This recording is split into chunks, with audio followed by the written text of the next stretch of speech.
இதுதான் hybrid bike. நம்ம நினைக்கிறப்போ பெட்ரோல்லையும் நம்ம நினைக்கிறப்போ எலக்ட்ரிக்லேயும் ஒரு ஸ்விட்ச் வச்சு எப்போ வேணால் மாற்றி ஓட்டிக்கலாம். இப்போ பெட்ரோல் மோடில் ஓட்டுறேன். As usual normal petrol bike மாதிரியே இருக்குது. எந்த ஒரு வித்தியாசமும் சுத்தமாக எனக்கு தெரியல.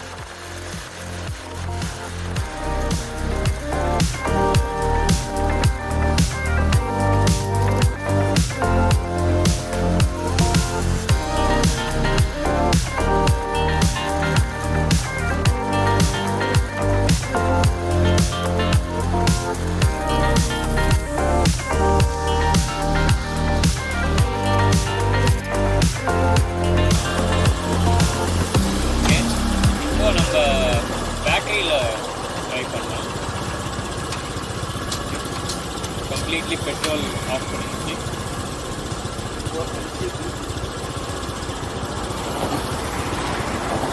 கீ ஆஃப் பண்ணியாச்சு. எம்சிபி ஆன் பண்ணியாச்சு. க்ரீன் லைட் வந்துச்சு. மீட்டர் ரெடி ஆகிடுச்சு.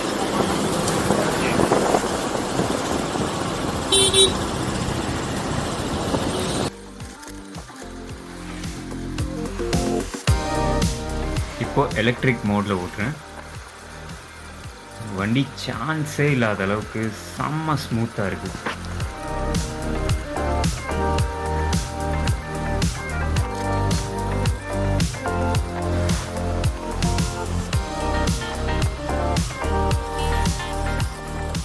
இப்போ நீங்கள் பார்க்குறது பைக் கன்வர்ஷன் வீடியோவோட செகண்ட் பார்ட். ஃபஸ்ட் பார்ட் நீங்கள் இன்னும் பார்க்கலன்னா மேலே ஐ பட்டனில் இருக்குது, நீங்கள் எப்போ வேணால் பார்த்துக்கலாம். நம்ம இந்த வீடியோவில் என்னென்ன பார்க்க போகிறோன்றது லெஃப்ட் சைடில் இண்டெக்ஸ் கொடுத்துருக்கேன், நீங்கள் பார்க்கலாம். இந்த வீடியோவில் தான் பைக் கன்வர்ஷனோட கவர்மெண்ட் அப்ரூவல் பற்றி வருது. கடைசி வரைக்கும் ஸ்கிப் பண்ணாமல் பாருங்கள். இந்த மாதிரி நிறைய அப்டேட்ஸ் பார்க்குறதுக்கு இப்போவே சப்ஸ்கிரைப் பண்ணி வச்சுக்கோங்க. Welcome to green tech Sumit. அப்புறம் இன்னொரு இன்ட்ரெஸ்டிங்கான விஷயம் நிறைய பேர் தெரிஞ்சுக்கணும்னு நினைக்கிறது, இப்போ இந்த கிட்டில் வந்து ரெட்ரோஃபிட்டிங் பேக்கேஜில் என்ன டைப் ஆஃப் பேட்டரி வருது, வாரண்ட்டி பற்றி கொஞ்சம் சொல்லுங்கள், அண்ட் அதோட சேஃப்டி கூட கொஞ்சம் சொல்லுங்கள் ப்ரோ. ஸ்ப்ளெண்டர் மாதிரி வண்டிக்கு நான் செஞ்சு கொடுத்துக்கிட்டு இருக்கிறேன். நீங்கள் அங்கே பார்த்தீங்கன்னா கூட தெரியும், வண்டி ரெடி ஆகிட்டு இருக்கு. அதில் பார்த்தீங்கன்னா 24 AH பேட்டரி, 72 வோல்ட்டு. இது கிட்டத்தட்ட 1800 வாட்ஸ், அதாவது 1.25 கிலோவாட் வரும். 2000 வாட்ஸ் மோட்ரு. இதோட பீக் பவர் 5000 வாட்ஸ். அதுக்கப்புறம் இதோட ஹைப்ரிட் த்ரோட்டல் இருக்குது. அதாவது ரெண்டுத்துக்கும் ஒரே த்ரோட்டல் யூஸ் பண்ண முடியும். அதே மாதிரி வோல்ட் மீட்டர் செஞ்சு கொடுக்குறேன். ஓகே ப்ரோ, பேட்டரி என்ன கெமிஸ்ட்ரி, அதோட ஃபேப்ரிகேஷன் மெத்தட் எப்படி இருக்கும், என்ன மாதிரியான லேயர்ஸ் இருக்கும் ப்ரோ அதுக்கு, அண்ட் ப்ரொடெக்ஷன்ஸ் என்ன மாதிரி இருக்கும்? என்ன கெமிஸ்ட்ரினா அது வந்து லித்தியம் ஃபெரோஃபாஸ்பேட், LiFeO4ன்னு சொல்லுவாங்க. ஓகே, அந்த பேட்டரி தான் யூஸ் பண்ணுறோம். அதுதான் உங்களுக்கு லைஃப் சைக்கிள் அதிகம். ஓகே, கேசிங் என்ன மாதிரி? கேசிங்னு பார்த்தீங்கன்னா நான் மெட்டல் பாக்ஸ் தனியாக ரெடி பண்ணி அதுக்குள்ளே தான் இந்த வைப்பேன். இப்போ நீங்கள் கொடுக்குற கிட்டில் மெட்டல் பாக்ஸ் வந்துருமா? Okay, super. பார்க்கலாம், இப்போ வீடியோவில் காமிக்கிறோம். ஓகே.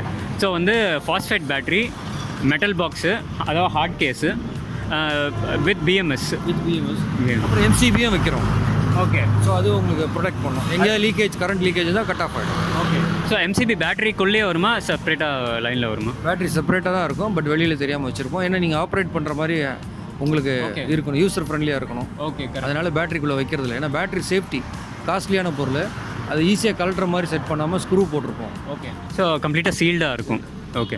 ஸோ ஸ்ப்ளாஷ் ப்ரூஃப் மாதிரி, மழைக்கெல்லாம் எதுவும் ஆகாது. ஓகே ப்ரோ, வாரண்ட்டி பற்றி கொஞ்சம் சொல்லுங்கள். பேட்டரிக்கு 2 இயர்ஸ் வாரண்ட்டி, மோட்டர் கண்ட்ரோலருக்கு 1 இயர் சர்வீஸ் வாரண்ட்டி. மற்றபடி வேறு எந்த பொருளுக்கும் வாரண்ட்டி கிடையாது. பேட்டரிக்கு பேட்டரிக்கு 2 இயர்ஸ்ன்றது ரீப்ளேஸ்மெண்ட்டாக? ரீப்ளேஸ்மெண்ட் பண்ண வேண்டிய அளவுக்கு வேலையே இருக்காது. மேக்ஸிமம் அது வந்து அன்பேலன்சிங் தான் ஆகும். பேலன்சிங் பண்ணி கொடுத்துடலாம். அப்படியே போயிருந்தாலும் ஏதாவது டேமேஜ் செல்லு இருக்க வாய்ப்பு இல்லை. அப்படி இருந்து ஒரு செல்லு 2 செல்லு டேமேஜ் ஆயிருந்தால் அதை மாற்றி கொடுத்துருவோம். ஓகே. அதுன்னு ஒரு செல்லு 150 அந்த மாதிரி, ஒரு 200 அந்த ரேஞ்சில் இருக்கும். அது கூட உங்ககிட்ட நாங்கள் கேட்க மாட்டோம், நாங்களே ஃப்ரீயாக பண்ணி கொடுத்துருவோம். ஆஃப்டர் 2 இயர்ஸ்க்கு அப்புறம் வந்தீங்கன்னா கூட அந்த ஏதாவது அன்பேலன்சிங் செல்ஸ் இருந்துச்சுன்னா அதை ரீப்ளேஸ் பண்ணிவிட்டு அதுக்கான 500 1000 தான் பில்லிங். மோட்டருக்கு வந்து வாரண்ட்டி எப்படி ப்ரோ? மோட்டருக்கு வந்து 1 இயர், மோட்டர் கண்ட்ரோலருக்கு ரெண்டுத்துக்குமே 1 இயர் வாரண்ட்டி. கண்ட்ரோலர் பொறுத்த வரைக்கும் ரீப்ளேஸ்மெண்ட் கண்டிப்பாக கொடுப்பாங்க. சர்வீஸ் வாரண்ட்டி தான், முடிஞ்ச அளவுக்கு ஃப்ரீ சர்வீஸ் பண்ணி கொடுத்துருவாங்க. ஸ்பேர் எதுனா நீங்கள் டேமேஜ் பண்ணியிருந்தீங்கன்னா நீங்கள் தான் கொடுக்கணும். ஓகே. சர்வீஸ் ஃப்ரீ தான். ஓகே ப்ரோ, இப்போ நிறைய பேர் வந்து இதில் இன்ட்ரெஸ்டடாக இருக்காங்க அப்படின்னா கம்பெனியில் வாங்குறாங்கன்னு நினச்சிக்கோங்களேன், அதுக்கு ஒரு சர்வீஸ் பிளான் ஒன்று இருக்கும் எவ்ரி வெஹிக்கிளுக்கு. இந்த ரெட்ரோஃபிட்டட் வெஹிக்கிளுக்கு what is the service plan, அது ஃப்ரீக்வன்சி எப்படி இருக்கும், அண்ட் அது சர்வீஸ் இருக்கா, என்ன விதமான சர்வீஸ்னு சொல்லிடுங்க ப்ரோ. சர்வீஸ்ன்னு எதுவும் பண்ண வேண்டியதே இல்லைங்க, எல்லாமே பக்காவாக ரெடி பண்ணி கொடுத்துருவோம் நாங்கள். நீங்கள் அதை தவறாக பயன்படுத்தாத வரைக்கும் அதில் எந்த பிரச்சனையும் வராது. நீங்கள் கம்பெனி வண்டியே வாங்குறீங்க, சர்வீஸ்க்கு வாங்கன்னு கூப்பிடுவாங்க, மற்றபடி உங்களுக்கு சர்வீஸில் போய் அவங்க ஒன்றும் பண்ண போகிறதில்ல. ஏற்கனவே இருக்கிற கனெக்ஷன்லாம் செக் பண்ணுவாங்க, அவ்வளோதான். அதை வந்து நம்ம ப்ராப்ளம்னு வரும்போது பார்த்துக்கலாம். அதுக்கு முன்னாடி எதுவும் வரப்போகிறதில்ல. நம்ம எல்லாம் மேல் ஃபீமேல் ப்ளக் போட்டு தான் பண்ணுறோம். அதனால் உங்களுக்கு சர்வீஸ்னு எந்த பிரச்சனையுமே வராது. நீங்கள் அதை தவறாக பயன்படுத்துனீங்கன்னா கண்டிப்பாக, அதாவது ஒரு ஏற்ற முடியாத மேட்டில் வந்துட்டு எலக்ட்ரிக் வண்டியை போட்டு முயற்சி பண்ணி ஏற்றுனீங்கன்னா கண்டிப்பாக சர்வீஸ். இன்ஜின் சீஸ் ஆகிற மாதிரி பெட்ரோலில் நம்ம எலக்ட்ரிக்லையும் ஏதாவது ப்ராப்ளம் வரலாம், பேட்டரி டவுன் ஆகிடலாம், டிஸ்சார்ஜ் அதிகமாகிடலாம். அப்போ அது மறுபடியும் ரீபேலன்சிங் பண்ணி சார்ஜ் பண்ண சார்ஜ் ஆகும், அவ்வளோ பெருசாக ஒன்றும் வராது. ஓகே, ஸோ இப்போ இது வந்து Splendor package. Okay, super bro. இப்போ ஸ்ப்ளெண்டர் பேக்கேஜ் ஸ்ப்ளெண்டருக்கு மட்டும்தான் செட் ஆகும். 100cc எல்லாமே செட் ஆகும். ஓகே ப்ரோ, இப்போ கிளியராக ஒன்று சொல்லிடலாம். 100cc பைக்கோட பேக்கேஜ் எவ்வளோ, what is speed and range? 100cc பைக்கோட பேக்கேஜ் என்னென்னா 85,000 2000 வாட்ஸ் மோட்ரு, 17 inch அப் மோட்ரு, அது 65 amps regenerative sine wave controller. அப்புறம் வந்து பேட்ரி எடுத்திங்கன்னா 72 வோல்ட்டு 24 Ah. ஸ்பீடு பார்த்தீங்கன்னா மேக்ஸிமம் 65 km ஸ்பீடு போகும். மைலேஜ்னு பார்த்தீங்கன்னா 60-65 km மைலேஜ். அதுக்கப்புறம் டிசி டு டிசி இதெல்லாம் போட்டுருவோம். அப்புறம் பிரேக் அசிஸ்டன்ட் இருக்கும், பிரேக்கை காலை வச்சிங்கன்னா எலக்ட்ரானிக் பிரேக் பிடிக்கும். அப்புறம் டிஸ்க் பிரேக் போட்டுருக்கோம். ஓகே ப்ரோ, இதில் இப்போ நீங்கள் சொன்ன பேக்கேஜில் இதை தவிர வேறு ஏதாவது டேக்ஸோ இல்லாட்டி வேறு ஏதாவது எக்ஸ்ட்ரா வருமா? இதுதான் நெட் அமௌண்ட். எக்ஸ்ட்ரா வராது. சில பேர் ரொம்ப பழைய வண்டிலாம் எடுத்துகிட்டு வராங்க, வந்து சில ஃபிட்டிங்ஸ்லாம் சேஞ்ச் பண்ண வேண்டியது, அப்போ சேஞ்ச் பண்ணும்போது எக்ஸ்ட்ரா செலவாகும்.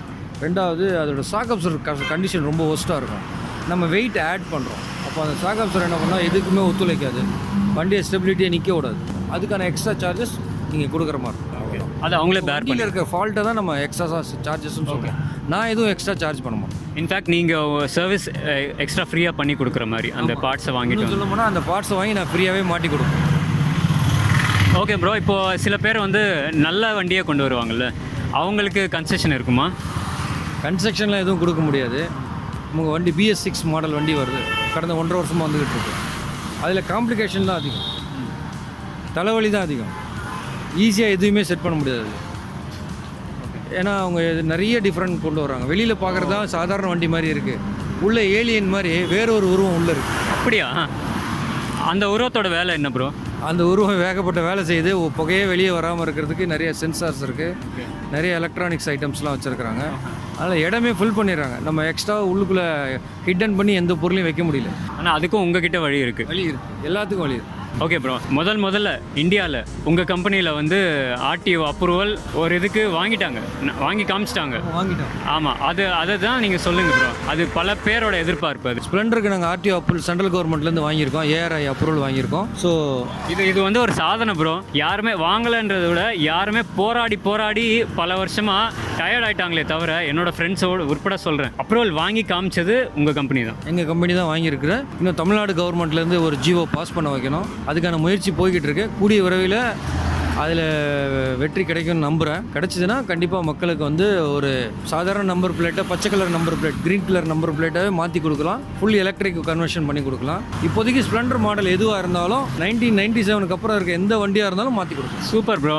இப்போ நான் ஒரு கேள்வி கேட்குறேன் ப்ரோ. இப்போ நான் போயிட்டு மகாராஷ்டிராவில் போயிடுறேன் ப்ரோ. நான் ஒரு ரெட்ரோஃபிட் வெஹிக்கிள் க்ரீன் நம்பர் பிளேட்டில் வாங்கிட்டு நான் சென்னை எடுத்துகிட்டு வந்து இங்கே ஓட்டலாம்ல? மத்திய அரசு தான் எல்லாத்துக்கும் பர்மிட் கொடுக்குறாங்க, மாநில அரசு ஆமாம் அப்படின்னு ஒரு ரப்பர் ஸ்டாம்ப் தான் குத்தணும். அதுக்கான வேலை தான் நான் செய்ய போகிறேன். மற்றபடி இந்தியாவில் நீங்கள் எங்கே பர்மிட் வாங்கியிருந்தாலும், எங்கே நம்பர் பிளேட் வாங்கியிருந்தாலும் இந்தியா ஃபுல்லாக பயன்படுத்தலாம், அதுக்கு எந்த விதமான தடையும் கிடையாது. வெற்றி. அப்போ ஒரு வழி இருக்குது, இன்றைக்கே இருக்குது. வழி ஆரம்பிச்சிச்சு. ஒரு வாரம் ஆச்சு மகாராஷ்டிராவில் பர்மிஷன் வாங்கி. ஓகே, அடுத்து ஆந்திரா, கர்நாடகா, தமிழ்நாடு, கேரளா, குஜராத், டெல்லி, பீகார், மத்திய பிரதேசம், உத்தரப்பிரதேசம் எல்லா இடத்துலையும் எங்கள் கம்பெனியோட ஆளுங்க இருக்கிறாங்க. என்ன மாதிரி அவங்க எல்லாருமே இதே மாதிரி முயற்சியில் இருக்கிறாங்க. பட் அரசு இயந்திரம் கொஞ்சம் ஸ்லோவாக இருக்குது, சீக்கிரம் முடிச்சிடலாம். Super bro. நல்லா அதான் கிளியராக சொல்லிட்டீங்க. ஏன்னா மற்ற ஒரு நாட்டில் மற்ற ஸ்டேட்டில் பண்ணிட்டாங்க அப்படின்னா அதை காமிச்சிடலாமே நம்ம. சார் பாருங்கள், அவங்க பண்ணிட்டாங்க, நீங்கள் மட்டும் பண்ணல அப்படின்னு நம்ம கேட்கலாமே. கண்டிப்பாக கேட்கலாம். அந்த பேப்பர்லாம் நான் அனுப்ப சொல்லியிருக்கேன், PDF ஃபைல்ஸ் வரும். மண்டே வரும்னு நினைக்கிறேன். மண்டே வந்துட்டு என்னோடய வேலையை டியூஸ்டே ஆரம்பிச்சிருவேன். சீக்கிரம் முடிச்சுட்டு உங்களுக்கு நான் ஆன்சர் கொடுக்குறேன். Super super. ஒரு வெற்றிகரமான ஒரு விஷயம் நடக்க போகுது. கமெண்ட்டில் நீங்கள் பாருங்கள், நான் ஆன்சர் பண்ணுறேன். சூப்பர். இதுதான் வந்து லேட்டஸ்ட்டான அப்டேட்டு. அதுக்கு தான் ப்ரோ கிட்ட வந்து பயங்கரமாக அப்பாயின்மெண்ட் வாங்கி எப்படியாவது வந்து பார்த்துருக்கேன். நான் இவ்வளோ கஷ்டப்பட்டு உங்களுக்கு அப்பாயின்மெண்ட் வந்து பார்த்ததுக்கு I am feeling so satisfied bro, நீங்கள் கொடுத்த அப்டேட்டுக்கு நன்றி ப்ரோ. இப்போது மாட்டினதுக்கப்புறமா எவ்வளோ வெயிட் இன்க்ரீஸ் ஆகும்? டோட்டலாக எவ்வளோ வெயிட் இன்க்ரீஸ் ஆகும்? ஒரு மோட்டரோட வெயிட் வந்து ஒரு 12.5 கிலோ டு 13 கிலோ வரும், டயரு காற்று எல்லாம் சேர்த்து. பேட்டரியோட வெயிட்டுன்னு பார்த்தீங்கன்னா அதிகபட்சம் ஒரு 20 கிலோ வரும். ஓகே. ஸோ ஒரு அதிகபட்சம்னா எந்த பேட்டரி? பெரிய பேட்டரிக்கா சின்ன பேட்டரி? 24 AH battery. ஓகே. அது வந்து 24 ஏஹெச் பேட்டரி பார்த்தீங்கன்னா 20 கிலோ வரும். ஸோ டோட்டலாக பார்த்தீங்கன்னா ஒரு 33லேருந்து 34 kilo weight increase. Okay. So இப்போ வேறு ஏதாவது வெயிட் ரிடக்ஷன் பண்ணிவிட்டு நம்ம அது பண்ணலாமா? லைக் ஃபார் எக்ஸாம்பிள் அப்ரூவல் வாங்கியிருக்கோம் இல்லையா ஸ்ப்ளெண்டரில், ஓகே, அதில் இன்ஜினை ரிமூவ் பண்ணிட்டு தான் நம்ம பண்ணுறோம். ஓகே. அப்போது வந்து இதே மோட்ரு வேறு பர்ஃபார்மன்ஸில் இருக்கும். ஓகே. அப்போ வந்து இன்ஜின் ரிமூவ் பண்ணும்போது வெயிட் கம்மியாகும்னு நினைக்கிறேன். கண்டிப்பாக கம்மியாகும். ஏன்னா இன்ஜினோட வெயிட் 35-40 கிலோ இருக்கும். நம்ம அந்த பேட்டரி அந்த இடத்துல வச்சா கூட, ஈக்குவல் வெயிட் வச்சா கூட, இந்த மோட்டரை பொறுத்த வரைக்கும் டபுள் த வெயிட் கிடையாது. ப்ளஸ் வீலை கட்டிடுறோம், மோட்டரும் கட்டிடுறோம். ஸோ அதனால் நமக்கு ஈஸியாக இருக்கும். வண்டியோட பிக்கப்பும் வேறு லெவலில் இருக்கும். நீங்கள் வந்து இந்த கிட்டோட ஒரு இவ்வளோ பெரிய செக்யூரிட்டி சிஸ்டமும் சேர்த்து தரீங்க, நான் அது பெரிய அட்வான்டேஜ் தானே ப்ரோ. உங்களுக்கு திருட்டு பயமே இருக்காதுல்ல? வண்டி தெஃப்ட் மாட்டிக்கிட்டீங்கன்னா நீங்கள் யாரும் உங்கள் வண்டியை தள்ள முடியாது. ஒரு மீட்டர் தள்ளுறதுக்குள்ளே வண்டி லாக் ஆகிடும். அது மாதிரி நீங்கள் ஜிபிஎஸ் ஆட் ஆன் பண்ணிக்கிட்டால் கூட வண்டி எங்கே போனாலும் நீங்கள் கண்டுபிடிக்க முடியும். ஓகே. இல்லை இப்போ கிட்லேயே வந்து ஆன்டி தெஃப்ட் ஆப்ஷனெல்லாம் வந்துடும்ல? ஆப்ஷன்லாம் இருக்குது, கண்ட்ரோலரில் எல்லா ஆப்ஷனும் இருக்குது. ஓகே. அதில் இல்லாத ஆப்ஷனே கிடையாது. ரிவர்ஸ் சுவிட்ச் இருக்குது, பூஸ்ட் மோட் இருக்குது. ஓகே. ஸோ 3 ஸ்பீட் இருக்குது, எல்லாமே இருக்குது. கஸ்டமர் வந்து 85,000க்கு நான் 87,000 சொன்னால் கூட 2,000 கம்மியாக கேட்பாங்க. இப்போவே நான் ஒன்றுமே இல்லாமல் தான் பண்ணி கொடுக்குறேன். அதான் நீங்கள் பெரிய ப்ராஃபிட்லாம் கிடையாது. தெரியும் ப்ரோ. ஐயோ, நீங்கள் அதை ஏன் கேட்குறீங்க? நீங்கள் இன்வெஸ்ட் பண்ணது பார்த்தீங்கன்னா அதெல்லாம் கணக்கு பார்த்தா நீங்கள் ஆக்சுவலாக எல்லாரும் வந்து உங்களுக்கு சப்போர்ட் பண்ணணும். ஆக்சுவலாக அவங்களா வந்து அதனால சைன் வேவ் கண்ட்ரோலர் உங்களுது.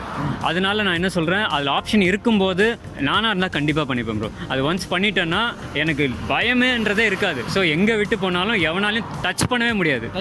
கண்டிப்பாக முடியாது. அந்த இது மிகப்பெரிய செக்யூரிட்டி சிஸ்டம் தான் அது. கண்டிப்பாக பயன்படுத்திக்கலாம். அந்த 400-500 ஒரு பெரிய விஷயமே கிடையாது. மக்கள் தான் அதை புரிஞ்சுக்கிட்டு செயல்படுத்திக்கலாம். அதான் அந்த ஃபீச்சர் உங்ககிட்ட இருக்குன்றது அதுவே வந்து ஒரு ஹைலைட். எல்லா கண்ட்ரோலர்லையும் இருக்குது.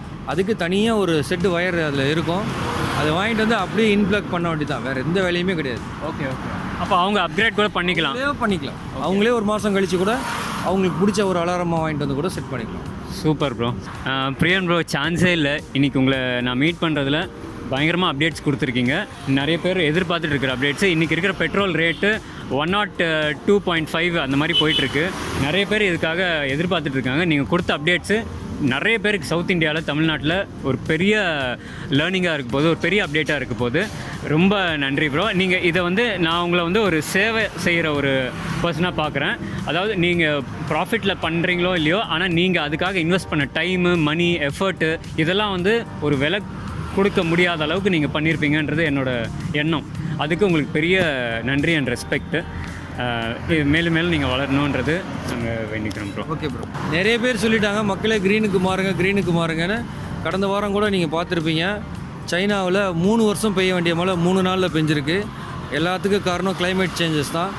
கிளைமேட் சேஞ்சஸ்லேருந்து காப்பாற்றுறதுக்கு இது முடியுமான்னா கண்டிப்பாக ஒவ்வொரு கல்லுமே ஒரு தண்ணியை மேலே உயர்த்துன்னு சொல்லுவாங்க. காக்கா ஒரு கல்லாக போட்டு தண்ணி, அது மாதிரி ஒவ்வொருத்தரும் மாறுறதுனால கிளைமேட் சேஞ்சை நம்ம கண்ட்ரோல் பண்ண முடியும். நம்ம மறுபடியும் பழைய நிலைமைக்கு போவோமான்னு தெரியாது, ஆனால் இனிமேல் அதிகமாகமாவது நம்ம தடுக்கிறதுக்கான வாய்ப்புகள் இருக்குது. நம்ம தொழில் வளர்ச்சியை ஆரம்பித்ததுக்கு அப்புறம் தான் இந்த கிளைமேட் சேஞ்சே ஆரம்பிச்சிருக்கு.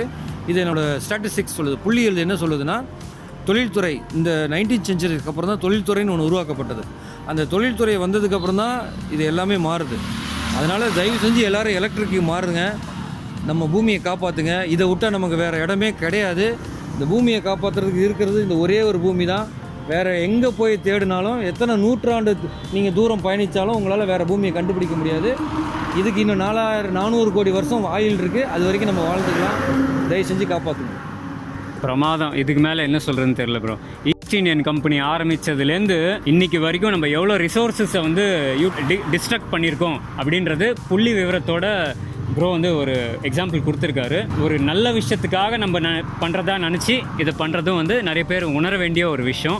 அவங்க அடுத்த தலைமுறைக்காகவாது இதை வந்து ஒரு நல்ல விஷயமாக மனசில் வச்சு பண்ணுறது ஒரு நல்ல விஷயமா இருக்கும்னு நினைக்கிறேன். ரொம்ப நன்றி ப்ரோ. எல்லோரும் மாறுங்க, நல்லது. ஸோ இப்போ நம்ம பிரியன் ப்ரோவோட ஷாப் பார்க்கலாம். Wow, super lithium phosphate battery. நல்ல வாட்டர் ப்ரூஃப் ப்ளக் போட்டிருக்காரு பாருங்கள். ரெண்டுமே MC3 MC4 கனெக்டர்ஸ். நம்ம ஹார்ட் கேஸ்.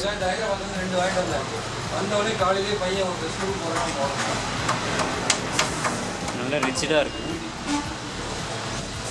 ஸோ ப்ரோ வந்து ஸ்ப்ளெண்டர் பண்ணிக்கிட்டு இருக்காரு. பார்க்கலாம். இந்த சைடு டிஸ்க்கு, இந்த சைடு ஸ்ப்ராக்கெட். ஸோ இது வந்து கண்ட்ரோலருக்கும் ஒரு திக் பாக்ஸ் போட்டிருக்கு. கண்ட்ரோலர் சைஸ் பாருங்கள், செம்ம வெயிட் இருக்கு. Heavy controller.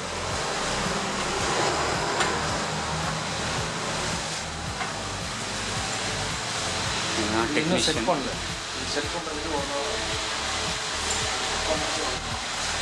ப்ரோ இது வந்து கனெக்டிங் ஒர்க் தானே ப்ரோ இது?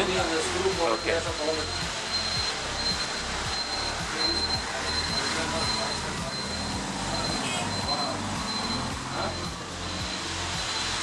ஸோ ப்ரோ வந்து பாருங்க, battery phosphate battery Anderson connector, 50 amps Anderson connector. Phosphate இங்கே பாருங்கள். இதுதான் நம்ம hybrid wheel hub motor 2000 watts with disc. அந்த சைடு ஸ்ப்ராக்கெட் இருக்கும். இன்னொரு ஒரு க்ரியேட்டிவ் டிசைன். இது 250 watts. அண்டு இது வந்து பார்த்திங்கன்னா இதில் ஸ்ப்ராக்கெட் கிடையாது.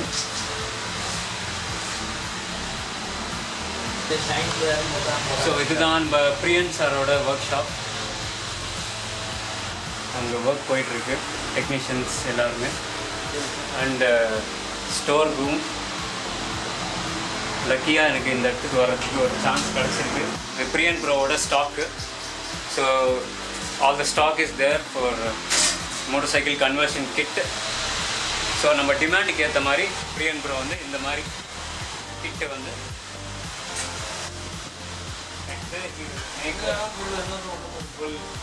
ஃபுல் வெஹிக்கிள் இந்த மாதிரி.